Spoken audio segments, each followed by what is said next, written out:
What's up, you guys? This is the Shoe Professor, and I am back with another video.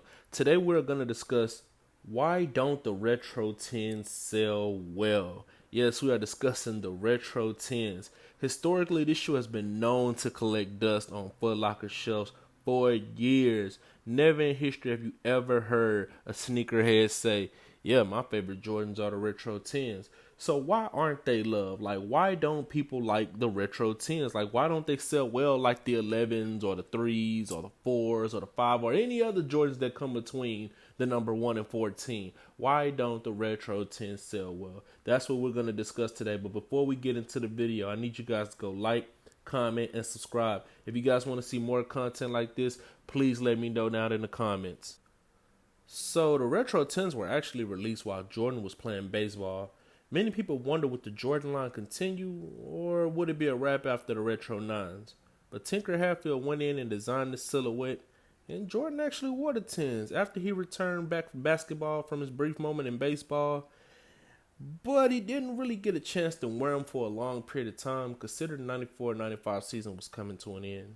Now, before I go into why I feel as though this shoe does not do well, why it doesn't sell well, why it has never historically sold well, remember guys, this is just my personal opinion. These are not facts. It's just my opinion. Now, the first reason I feel like this shoe does not get any love is because it never really got a proper representation like other retros did. This shoe was already seen without being on Jordan's feet.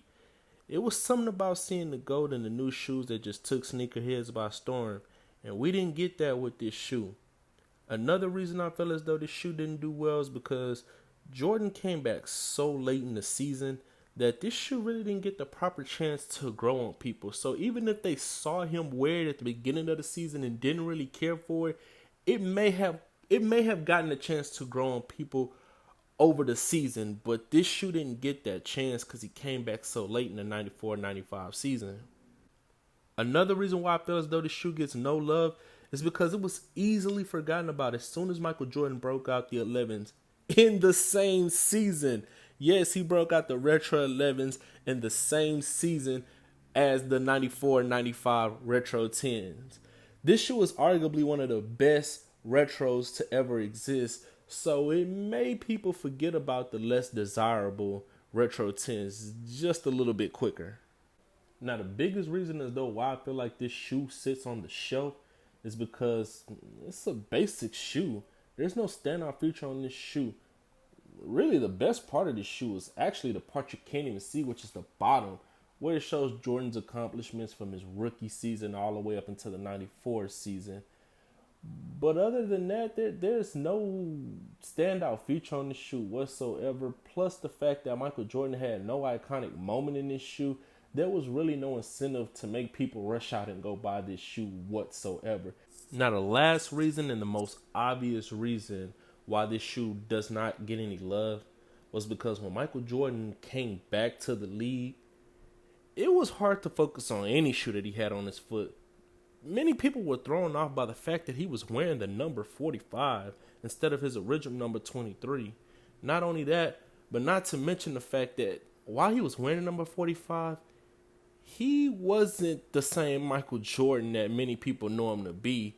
So for that reason alone, it was hard to focus on any shoe that he even had on his foot, because many people wanted to see that old Michael Jordan that they knew from 85 all the way up until that point, and they just wasn't getting that when he was wearing the number 45. Which is, if you watch the documentary, they explain that's the reason he went back to the number 23. It felt original. It felt like him. Now, I know many of you may agree with me. Many of you even may disagree with me. But please go like, comment, subscribe. And down below in the comments, please leave your experience with the Retro 10s. Do you love them? Do you hate them? Are you in between? But hey, that's all I have for this video. And I'll see you guys on the next one.